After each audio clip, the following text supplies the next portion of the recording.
This is Good Morning Indiana, working for you.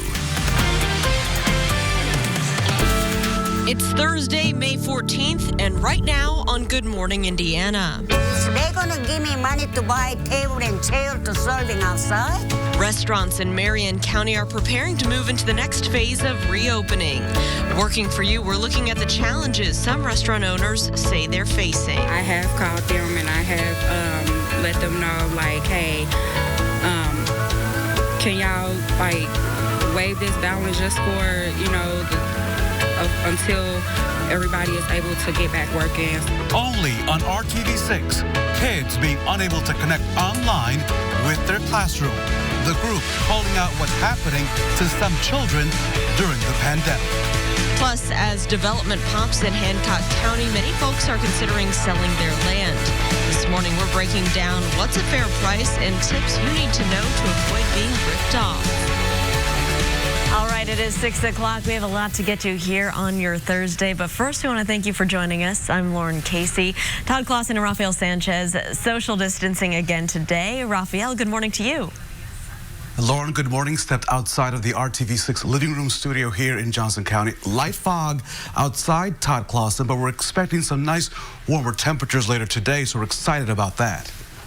Yeah, that's just a trade-off, Rafael. We have to get through a little bit of light fog, as you mentioned. It's not super dense out there. And some showers this morning. The payoff, though, temperatures in the mid-70s to right around 80 degrees later on this afternoon. The visibilities have been increasing across the area. That is the good news. They were down below a half mile in some locations at 4:30 this morning, but they're now increasing across the area, and that trend should continue as some of this rain moves through. So the rain that we're dealing with this morning is part of the warm front that is finally making its way through Indiana. And you can see some of these showers now streaming through Bloomington, pushing into Nashville.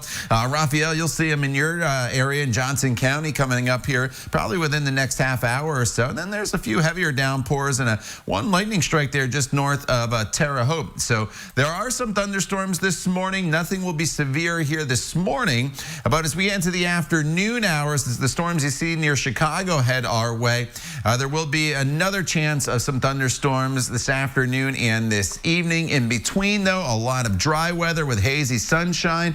And how about those temperatures? Should be up to 73 degrees already by the noon hour, with high temperatures for most of us right around 80 degrees. May just be a little bit cooler in northern locations, since that'll take the warm front a little bit longer to get to you up towards Monticello, Peru, into the Hartford City area. But all in all, a decent day and a warmer day for us. We'll talk more about your extended forecast in the weekend coming up in just a little bit. All right, Todd, thank you. Let's take a look right now at traffic through the downtown area. Everything's pretty quiet here at I-65 and I-70 at the North Split. Some good news and a change for your commute from what we've been used to about the past month or so. The eastbound lanes of I-70 are back open after that long-term construction project. So between the North Split and the east side, you can travel eastbound on I-70. Once again, westbound lanes do remain closed until at least May 24th. We'll keep you updated on when those lanes are back open as well here on Good Morning Indiana. But stay safe for your morning drive. Rafael? The time is 6:03 here on Good Morning Indiana. Here's a look at how the coronavirus is impacting Hoosier families across the state. These are the latest numbers. This morning, the state health department confirms 38 new deaths from COVID-19. The Department of Health says more than 1,400 Hoosiers have died from the virus since the pandemic began. Health officials now say there are 409 new cases of the virus. Well, tomorrow, Marion County will enter the next phase of reopening, which means more businesses can welcome customers again. Mayor Joe Hogsett and Dr. Virginia Kane of the Marion County Health Department said limits on public gatherings, including religious services, will be increased to 25 people or fewer. Non-essential retail stores, including malls, will be allowed to reopen at 50% capacity. Restaurants in Marion County will not be able to have in-house dining just yet. Instead, starting May 22nd, restaurants can offer outdoor seating only. Salons and dining rooms are targeted for a June 1st opening. We do have a complete list of what's opening on this story. It's on the RTV6 mobile app and also at the IndyChannel.com. Now, as you can imagine, some restaurant owners are frustrated with the delay in reopening their dining rooms. And this morning, Arlissa Donovan is live and working for you with some restaurant owners who are expressing frustration. Alyssa, good morning to you. Good morning, Raphael. And as you can imagine, specifically restaurant owners who don't have outdoor seating to provide for customers, those are the people who are frustrated with this plan that the mayor announced yesterday. We spoke with Mina Hawkins. She owns Weeble's Bar and Grill on the northeast side of the city. She doesn't have any outdoor seating available at her restaurant. Hawkins has been offering carry-out services during the stay-at-home order and was preparing for the potential of reopening her dining room soon before the mayor's announcement. Hawkins says she is at a disadvantage and will either have to wait the additional time to reopen her indoor seating or go out and buy tables and chairs for outdoor seating. Is they gonna give me money to buy table and chair to serving outside? Hawkins says she understands wanting to stop the spread of COVID-19, but she thinks continued restrictions won't do much good if people are going outside of the city to eat, drink, and shop, potentially bringing the virus back with them. The mayor did announce the city will be providing and partnering with restaurants to provide additional seating and help them with that physical distancing between their customers. Reporting live, Alyssa Donovan, RTV6. Alyssa, thank you. The time right now is 6:06. Let's head down to Monroe County this morning. That's where businesses in the city are preparing to reopen. On Saturday, Monroe County will move into the second phase of the state's Back on Track plan. Officials expect Monroe County to stay in the second phase until the end of the month. Monroe County's local order will allow restaurants and barbershops to open at 50% capacity. RTV6's Rebound Indiana focuses on sharing financial resources for families and small businesses moving forward through this COVID-19 pandemic. Information that you need to have. We've just learned that $140,000 is now being made available by Boone County's Economic Relief Fund. The county's Economic Development Corporation is granting loans up to $10,000 to small businesses. No Label Studio Hair Salon in Zionsville was one of the first businesses to take advantage of this program.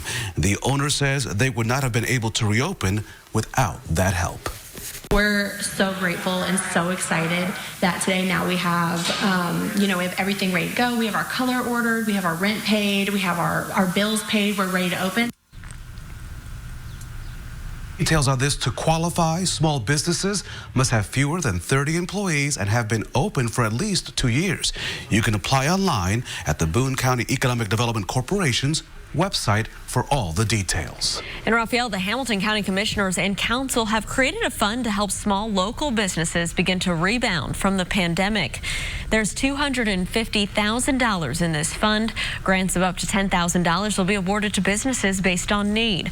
The grants will go to businesses forced to close during the pandemic to help with payroll, utilities, rent, mortgage payments, and the like. Applications are due by the close of business on Friday, May 22nd. And our Rebound Indiana commitment also looks at the issues helping or hurting people who are trying to make a comeback from this pandemic. And Lauren knew this morning kids in Indianapolis, some of them unable to connect to their virtual classroom through no fault of their own.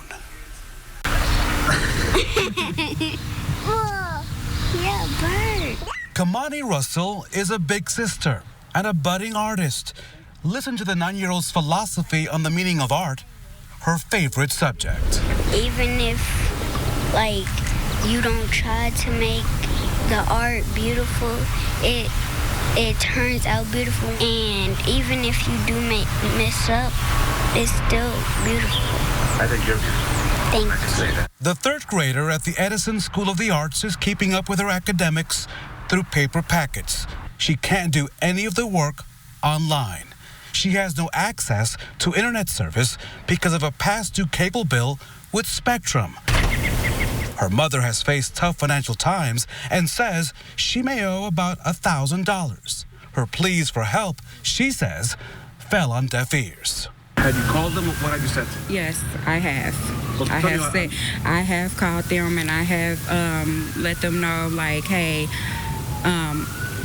can y'all waive this balance just for until everybody is able to get back working, so she can have this internet access to get her schoolwork done.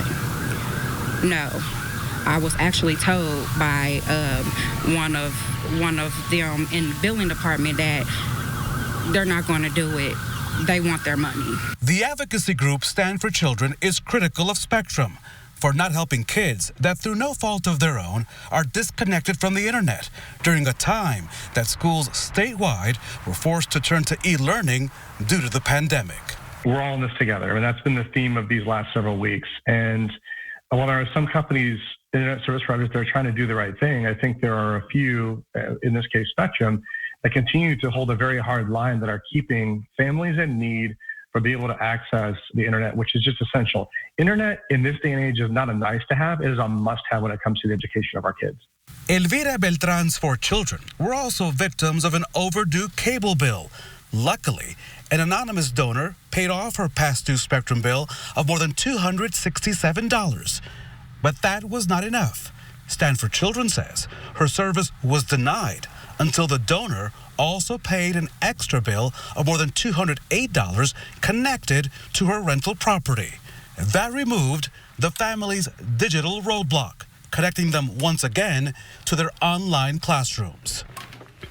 So before the airing of the story, I shared with Spectrum's corporate office the names of the customers in the story and the details so that they could respond to the story. This is what we've received. A spokesperson tells RTV6 we don't comment on specific customer issues. That statement goes on to say that our position has not changed relative to our 60-day free internet offer for students and educators. Beyond that, we have extended that availability through June the 30th. Now, of course, I asked Ms. Nelson to call Spectrum before the airing of the story to see what would happen. Her request for service was denied yet again. Despite that statement, I am working with her to get other options. So I want to put this all in perspective. The decision to help people with past due bills was done voluntarily by some of the biggest utilities before the governor's executive order. IPL, for example, has kept the lights on for 33,000 customers with past due bills dating back to March the 14th. And Citizens Energy is helping nearly 13,000 customers with past due bills since March the 19th. All those people will be expected to repay those bills in the future in order to face possible disconnection. But in the meantime, those companies are working with those families. All right, Rafael, thank you. Keep us posted. This morning, more changes are on the way to the upcoming IndyCar season. The first green flag is set to drop on June 6th at Texas Motor Speedway. But the season was set to begin back in March at St. Petersburg. You may remember the race was canceled at the last minute due to the coronavirus concerns. This morning, we know the 2020 season will now end on the streets of St. Pete on October 25th. The cars will roar onto the historic oval here at IMS on August 23rd. So new developments are popping up all over Hancock County, and that means people are being approached to sell their land. New at 6:14, what you need to know before putting your property on the market so you don't get ripped off. But first, let's check in on your forecast with the one and only, our good friend, Todd Clausen. Good morning, TK. Rafael, good morning to you. Good morning, everybody. Finally, some warmer temperatures working in for the day today, but we have to get through a round of rain before that warmth gets here. Some scattered showers moving through the area right now, as you can see from Terre Haute over towards the Bloomington area. Once these go through by mid-morning, temperatures will soar eventually to highs this afternoon near 80 degrees. We'll talk all about it coming up in your Storm Team 6 forecast. The time now is 6:13. You're watching Good Morning Indiana right here on RTV6. RTV6 is working for you. Welcome back. As more industrial businesses continue to pop up in communities outside of the Circle City, some farmers are being approached to sell their land so that those businesses can move in. Our Kelsey Anderson is working for you this morning with what you need to know before selling your land. Kelsey, good morning. The market for land right now in Hancock County near the Mount Comfort corridor is hot right now. But what is a fair price for flat land in a growing area? I spoke with Matt McGrady, a broker with Collier International, and he says when it comes to calculating a reasonable price for your land, there are a lot of things to take into consideration. You know, that's accessibility. What's it currently zoned? You know, is there wetlands on site? Is it in a floodplain? There's many things that you need to consider to basically give them a good value per acre for that land. McGrady tells me some offers he's heard farmers receive are low and below market value. Coming up in the next half hour, hear from a man who says he was randomly approached by a man wanting to buy his land that wasn't even for sale. Working for you, Kelsey Anderson, RTV6. All right. right. Thank you, Kelsey. We will look forward to that. This morning, we've been dealing with some patchy fog and some rain showers across central Indiana. The fog is dispersing. That is the good news, but we still do have the rain showers and even a few thunderstorms that are out there. Here's a live look at Storm Team 6 radar. And the heaviest shower activity by far is what's been falling from Nashville to Bloomington over into the Spencer area. And we also have just this one thunderstorm that's in the Brazil area right now. You can see the lightning strikes there. Nothing severe here, but don't be shocked if you hear a rumble of thunder there across parts of Owen County, even into parts of Park and Putnam County, as well as that thunderstorm is probably close enough for you to hear things. As we work our way into parts of the rest of central Indiana, there's some scattered showers near Greensburg and up to the north. But as we expand out and I show you the bigger picture, there's a couple things going on right now. The warm front for us is just now making its way into Indiana. This will push to the north throughout the course of the day today and then back off to our west. Pretty good line of storms in Chicago back towards Kansas City. These storms are going to ride right along the warm front. So depending exactly where that warm front sets up later on this afternoon is going to bring the best opportunity for showers and thunderstorms to some of you. Not everybody is going to see the thunderstorms later on this afternoon. By 9 a.m. this morning, most of the rain is wrapping up as that front goes to the north. But then throughout the afternoon hours, you see exactly where those storms are. Hartford City up towards Kokomo into Lafayette. That's because the warm front should be in northern locations. And as I advance this, look how these storms just kind of hug right along that warm front. They are not really going to drop down to the south. That's why the Storm Prediction Center has a slight risk across the northern portion of the area. I would probably even slide this slight risk even a little further to the north. I think from Indianapolis to the south, you really don't have to worry about the storms later on today. So there's a lot of dry hours for a lot of us today. So it's definitely not a washout. On this Thursday, you'll have the opportunity to get out and about to enjoy the warmth. The main threat would be some damaging wind with those storms within the slight risk that I just showed you. But here are those temperatures, anywhere from 75, 76 degrees up into the low 80s. The warmer temperatures, obviously, where you get into more sunshine and you don't get into the rainfall later on this afternoon. So it's a very nice day for us, even with the chance of some storms. Get out there and enjoy. Tomorrow, the showers are a little more widespread for us across the area. They're a little more numerous as well. 75 degrees with the added showers and cloud cover. Saturday's very similar to today. A lot of dry hours, just some scattered storms. And then finally, the front goes through on Sunday, clearing us out. Sets us up for a sunny stretch of weather Monday, Tuesday, and Wednesday with temperatures that'll be fairly seasonable. All right, Todd, thanks so much. We've been talking a little bit about that visibility this morning, and Raphael mentioned down in Johnson County looking outside at some fog. And here's a look at it down here at the Whiteland Road exit. This is on I-65. And if you look into the headlights there, you can see reduced visibility out there. So just use caution as you're heading to work this morning. Overall, it shouldn't impact you too much on the roads. No crashes down this way in Johnson County. Of course, we'll continue to keep you updated. Raphael? Lauren, thank you so much. It's a rare but an increasing number of children are experiencing a dangerous inflammatory syndrome. Some believe is connected to COVID-19. This was first seen out east. In fact, doctors first reported it in New York City. They're calling it pediatric multi-system inflammatory syndrome. At least 2 young boys and an 18-year-old girl have died from it. Now, cases are also popping up in other cities as well as in Europe. The symptoms are similar to another condition called the Kawasaki disease, which is triggered by infections.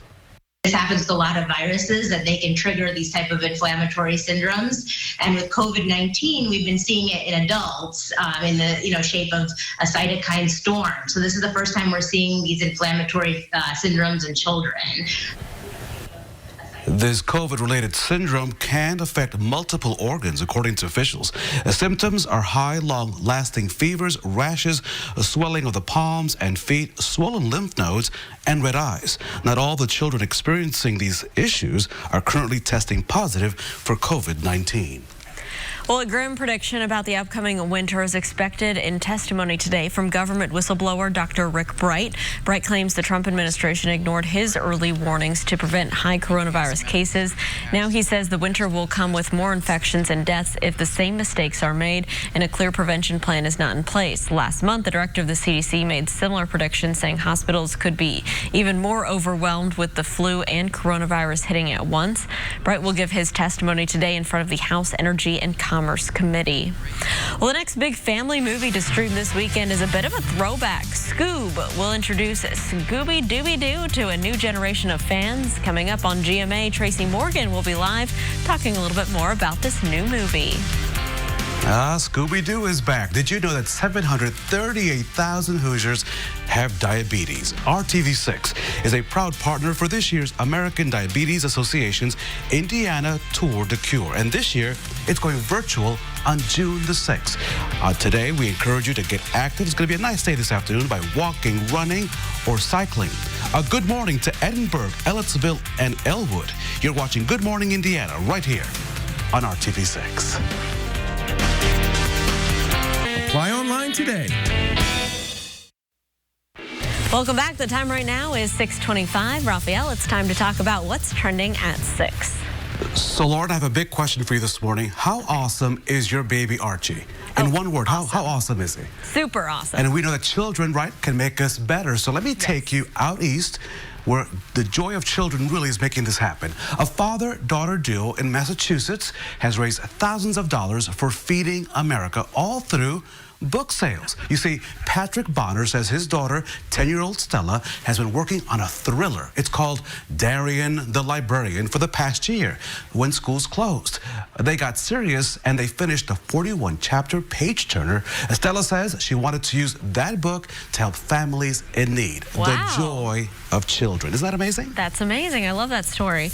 Well, students in Boca Raton, Florida have spent the past several weeks using 3D printers while they're at home to create personal protective equipment for hospital workers. The students range in age from 5 to 18 years old. Wow. So far, they've made more than 3,400 face shields and ear savers, which relieve some stress from the face masks. The students are doing it without getting graded. That's awesome. Where was I in 8th grade? I'm like, where was I? Not doing that. I would never have been able to do that. Hey, and a good morning to our hometown hero on this Thursday. Today, we honor Nikki Williamson. Nikki is an RN at the ICU at Community North. So congratulations to her. We thank all of you for giving the personal and professional best while serving people across our state. You are truly appreciated. And on this Thursday morning, we want to also appreciate our Todd Clausen, who's standing by with a busy radar this morning. Yeah, Raphael, we are dealing with some showers out there this morning, but that payoff is going to be warmer temperatures working their way into the area. That is the good news. Temperatures right now are currently sitting in the 50s. We're going all the way up into the mid-70s and even low 80s later on this afternoon. The trade-off will be the chance of some scattered showers and a few thunderstorms in the forecast. I think the storms this afternoon, though, mainly confined to northern locations. So if you pull up your phone, you see the thunderstorm icon, just know it is not an all-day rain. There are a lot of dry hours involved in the day today, especially the middle half of the day, so you can make those outdoor plans. I will say, if you're going to be out for an extended period of time, though, make sure you do check that radar, especially if you live in Lafayette, Peru, over towards Muncie, as some of those storms this afternoon could be borderline strong to severe. We'll talk about them in more detail coming up in the next half hour. All right, Todd, thanks so much. Well, some good news from the department stores. Prices actually dropped last month for most things. Working for you, our John Matarese explains what you're paying more for so that you don't waste your money. Good news and bad news about consumer prices. Prices for many things dropped sharply in April, unless you needed to buy food. The Department of Labor has just announced that consumer prices fell nearly 1% during the month of April. Normally, that would be good news, except that most of us were not shopping. The biggest decline, gas prices down 20% in April as demand plunged. New car prices also dropped as dealers tried to move cars off their lots. But most of us were just buying food and staples. And if you've seen eggs for $1.59 or more, you know you're paying a lot more in the grocery store. Forbes magazine says eggs are up 50% this year. Orange juice up 20%, rice up 20%. Overall, grocery prices were up 2.6% in April, but that doesn't include recent beef and chicken hikes. Meat prices are up so sharply this spring that even hot dogs are up 6% just in time for your Memorial Day barbecue. As always, don't waste your money. I'm John Batteries. Good morning, Indiana. This is Good Morning Indiana, working for you. Now on Good Morning Indiana on this Thursday morning, here's a look at your 6:30 news feed. Metro Police are investigating a shooting on the city's south side. This happened around 1:15 this morning on South Walcott Street near Hannah Avenue and State Street. Police tell us one person is currently in serious condition. So far, they have not released any information on a possible suspect. Also new overnight, at least one person killed in a car crash in Johnson County.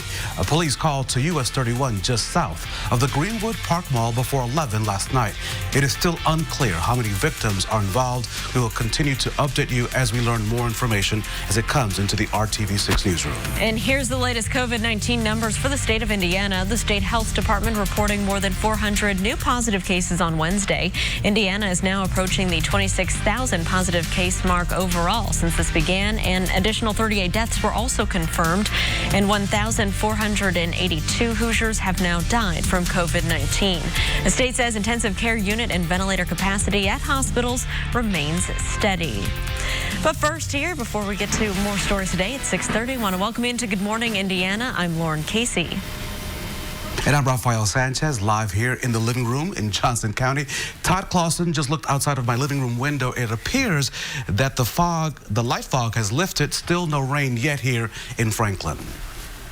Yeah, you know, the fog is lifting. That's the good news for you, Rafael, and all across central Indiana. One of the reasons why that fog is lifting or dispersing is because of the rainfall. So I do expect you to see some in Johnson County in just a little bit. As you take a live look at Storm Team 6 radar, you can see most of the rainfall right now is across southern portions of central Indiana, with even a few thunderstorms as we work our way over here into portions of just south of Rockville, just north of Brazil. You see those lightning bolts there on radar. So that is going to be a thunderstorm moving through. Nothing severe there, just some heavy downpours. And of course, you will hear the rumble of thunder as we come into Johnson County. You can see some rain showers here starting to develop across parts of the area.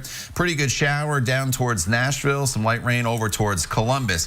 We'll deal with this rainfall this morning, part of the warm front that is making its way through Indiana from south to north. We get a lot of dry hours this afternoon, and then those storms off to our west will impact just parts of the area. Temperatures have stayed steady overnight in the mid-50s. We're into the low 70s already by the noon hour, with high temperatures today right around 80 degrees. Some of those storms in northern locations as we head into the 4 o'clock hour there that you see I've listed on your graphic, those could be borderline strong to severe. More on that coming up in just a little bit, Lauren. All right, Todd, here's a look at traffic for anyone heading into the downtown area early this morning. This is I-65, a view near West Street and MLK, where traffic's moving along up to speed both northbound and southbound. No crashes, no delays right now to slow down your commute. Rafael? Lauren, thank you so much. On this Thursday, we should tell you the big news, of course, is that COVID-19 restrictions are about to be loosened in Indianapolis, but only by a very small amount. Mayor Joe Hogsett making the announcement yesterday in a virtual press conference. Starting tomorrow, though, here's the big news, right? Public gatherings in Indianapolis and Marion County can increase from 10 to 25 people, including in-person religious services. Non-essential retail businesses can open at 50% capacity. Malls can also reopen with restrictions on capacity and food service, but other portions of Governor Holcomb's Phase 2 reopening, which many other parts of the state are already in, will have to wait. I know that these delays will be frustrating to some, but I assure you that we are making these decisions in an effort not just to reduce the prevalence of COVID-19 in our community now, but also reduce the likelihood that it returns in the future and forces stricter restrictions all over again. So that's what's happening tomorrow, Friday. And then a week from tomorrow, May the 22nd, in-person dining will be allowed, but only at restaurants with outdoor seating. Non-essential industrial and manufacturing operations will not open yet, and neither will hair and nail salons, barbershops, gyms, or other personal services. The mayor did not release a timeline yet for the remaining phases of opening the city's economy. He says that will depend on whether the county's COVID-19 numbers continue to go down. And as Raphael told you, you won't be able to eat inside at a restaurant here in Marion County for at least the rest of May. And some restaurant owners are not happy about that. Our Alyssa Donovan is joining us live this morning with more from a business owner who wants more answers. Alyssa. That's right. Good morning, Lauren. By the time Indianapolis restaurants are able to reopen their dining rooms, they will have been closed for more than 2 months, which is a hard hit for these small business owners. We spoke with one business owner, Mina Hawkins, who owns Weebly's Bar and Grill. She says that she's worried about her business, and it's on the northeast side of the city. She doesn't have outdoor seating for customers. Starting on May 22nd, restaurants that have outdoor seating will be able to open at that 50% capacity. Indoor dining areas, though, will not be allowed to open until June 1st, which is still more than 2 weeks away. Hawkins notes that if someone does want to go sit and eat inside at a restaurant right now, they just have a short drive to get to where restrictions have already been lifted. 15 minutes to go to other county to eat and drink, come back in this county.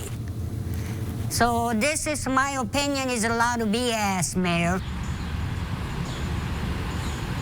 Hawkins, clearly frustrated with the situation, is concerned about losing her business after 40 years at the same location. The mayor says the city will be speeding up the issuance of permits so that restaurants can have more outdoor seating or add outdoor seating if they don't already have it. Now, if you are a restaurant owner and you want to provide some feedback to get the help that you need, you can go to the city's website. We have a link to that on our website, theindychannel.com. They are looking for feedback so that they can help business owners as they start this process. Reporting live, Alyssa Donovan, RTV6. All right, Alyssa, thank you so much. The time now is 6:36. For the first time, we're getting a look at how many Hoosiers have or may have had COVID-19. During Wednesday's state task force briefing, health officials discussed the preliminary results of a study that was done by IUPUI and the state health department. The testing included a random sampling of 4,600 people. Of those, 1.7% tested positive for COVID-19 and 1.8% tested positive for antibodies. Health leaders say this means among the general population, an estimated 186,000 Hoosiers either have or had the virus. The study also showed that COVID-19 is nearly 6 times more deadly than the flu. Health officials say the data reinforces the importance of social distancing and wearing masks, as nearly 45% of people who test positive show no symptoms. We are showing that our social distancing policies and wearing masks makes a difference. Whereas before in the United States, we never really had this kind of look at this. We didn't know what those social distancing things were going to do exactly. We thought they were going to make the impact that they did, and we've shown that. Well, the study also found that if you live with someone who's infected, you're 12 times more likely to become infected yourself. There will be 4 phases of this study, and phase 2 begins in early June. The time now is 6:37. An Indianapolis couple will remove their hero signs from their front yard. We've heard from you on social media about this story. I told you about it back on Monday, the story of Damon and Tina Turnmeyer. They're essential workers. Damon works with special needs children, and Tina works with senior citizens at a nursing home facility. And they received a notice from their HOA informing them that their signs were in violation and had to be removed. Today is the deadline. I spoke to the Turnmeyers a couple of hours ago, and they tell me they were not interested in spending money on a legal fight that they'd likely lose. It's very difficult. I can't go, you know what, kids, we're not going to get that right now because we have to financially pay for a sign in our yard. I can't do that. So ultimately that decision has been taken from me. I love what we both do. We work in 2 opposite ends of the field, but we are united as one. And whatever we do, we just do it for a purpose. So they're removing the signs. So check this out. A little creativity at work. The HOA rules don't allow signs, but they say nothing about this. chalk art. The Turnmeyers relatives, who are proud of their heroes, created some messages on the driveway. The messages say several things like heroes live here, stay safe, and love each other. The HOA's official response to the signs, 2 words: no comment. Well, some communities are still growing even during the pandemic. Up next, we're sharing some tips you need to know if a business comes in and asks to buy up your property. The time right now is 6:39. We'll see you on the other side of the break. We are Value City Furniture. The time now is 6:41. Welcome back to Good Morning Indiana. And this is really a big developing issue as more industrial businesses just pop up right here in central Indiana. Farmers are being approached, Lauren, to sell their land. Yeah, Raphael, but what's a fair price for the flat ground that's in a growing area? Our Kelsey Anderson is working for you this morning with what you need to know before you sell. In Hancock County, if you drive anywhere near the Mount Comfort corridor, you will see 3 things: giant buildings, new construction, and bare fields, waiting for seeds to be sowed or buyers to buy. Now's a good time to be a landowner. David Shaw owns nearly 65 acres in Hancock County. He says the land has been in his wife's family since the early 1870s. They were an original land grantee of the land. Now this farmland is being surrounded by new businesses moving in. It's good economically for the far east side of Indianapolis and particularly Hancock County. I mean, it's a rapidly expanding area. The rapidly expanding area has people knocking on doors, making offers on land that isn't even for sale. Always intended to sell it, but I was approached earlier this spring by somebody who made me an offer, and it sounded, well, that's a lot more than I expected. After talking with a different broker, Shaw thinks his land is worth more than the original offer. There's a lot of demand in this area. We're on the east side of Indianapolis. This is the side of Indianapolis that's poised for a lot of growth, that's driven by labor and also good access to I-70. Matt McGrady works for Collier International. He says when it comes to calculating a reasonable price for your land, there are a lot of things to take into consideration. You know, that's accessibility. What's it currently zoned? You know, is there wetlands on site? Is it in a floodplain? There's many things that you need to consider to basically give them a good value per acre for that land. After going through this process himself, Shaw recommends this. Take the time to give somebody a call that he is an expert in selling farmland or land for development to get a current price, because prices are continuing to shift. Working for you, Kelsey Anderson, RTV6. All right, thank you, Kelsey. Great advice there as you walk out the door this morning. We've had a little bit of fog that is on its way out, but we're still dealing with some rain showers across the area, mainly in southern sections right now, with one little thunderstorm near the Rockville area. That is not severe as we work our way throughout the day today. The coverage of the rainfall is just going to be scattered. It's not a washout, and temperatures will soar to near 80 later on this afternoon. We'll talk all about it coming up in your Storm Team 6 forecast. The time now is 6:44.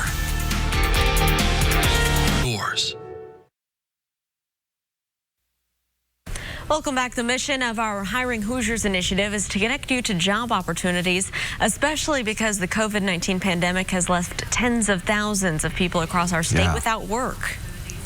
So this morning, let's see if we can make a job connection. Here's our Hiring Hoosiers job feed with all the jobs hiring right now. The U.S. Postal Service is hiring for a number of positions in and around Indianapolis. We have a link to apply for a job in this story on our website, hiringhoosiers.com. And one of our Hiring Hoosiers partners, Spherion, is looking for a financial operations business analyst consultant.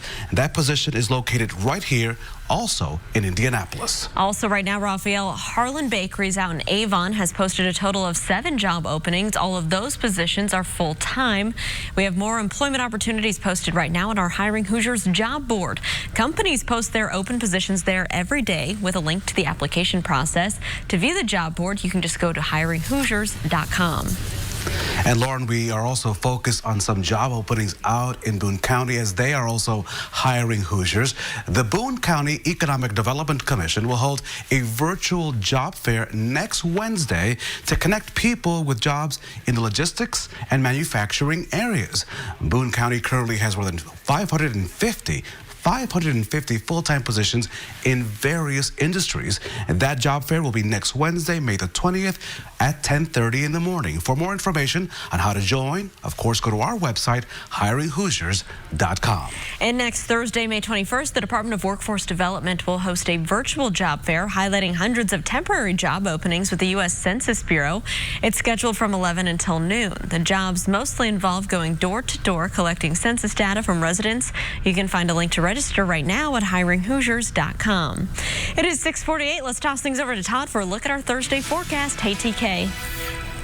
Yeah, you know, it's a pretty good forecast for us here throughout the day, Lauren, despite the threat of some rain in the forecast. And the trade-off is the warm temperatures with this rainfall. So right now, we're dealing with some thunderstorms and showers making their way through the area. We'll give you a little bit of a closer look. There's some lightning near Bloomfield, some light rain near the Spencer area, and also some showers near Nashville and Columbus. The strongest storm we have out there right now is passing between Rockville and Greencastle with quite a bit of lightning and some very, very heavy rainfall. This, though, is not severe, though. That is the good news. This will be heading towards Bainbridge there in the intersection of US 36 and 231 over the course of the next few minutes. And to the north, there's some spotty showers as well. And this is all along the warm front that is finally making its way into central Indiana. A couple things going on. The warm front that I just mentioned is working its way through. We have the area of low pressure off to our west and then a trailing cold front. What's going to happen is this warm front is going to continue to move north throughout the day today, and then it's going to set up shop right across the northern portion of the state.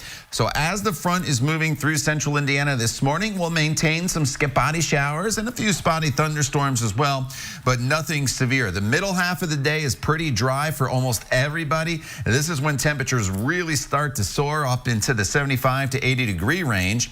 And then throughout the evening hours, the storms are mainly going to be confined to northern Indiana, right along that warm front I was just talking about. So as I advance TrueCast throughout the evening hours, notice that the showers and storms just stay across the northern portion of the state. So Lafayette, Kokomo, Peru, Hartford City, Marion, even into the Muncie area, you'll have the chance of some storms. But look at here in southern portions of the area, it's completely clear. So storm chances will be possible across northern Indiana this afternoon. That's why the Storm Prediction Center has a slight risk there. The main threat would be damaging wind, very small threat of maybe some hail that will be possible as well. But look at these high temperatures, very welcomed across the area after the chilly start to this week. 75 to about 82 degrees, with the warmer temperatures being where there's a less likelihood of seeing showers and storms later on this afternoon. Tomorrow the showers are a little more numerous, a little bit cooler at 75 degrees. Saturday very similar to today, a lot of dry hours, 78 to 80 degrees with some isolated storms, and then a wetter day again on Sunday. So that's the trade-off here, Raphael, for the warmer temperatures. We'll have to deal with some scattered showers and storms, but every one of those days I do think there'll be an opportunity at some point to get out and about. Todd, we will welcome those warmer temperatures today. Thank you so much. Don't throw away those coupons. Up next, it's time for Throwback Thursday, and we meet a group of women who worked really hard as they put it to get cash from the trash. You're watching Good Morning Indiana right here on RTV6. The RTV6 app on your phone or streaming device.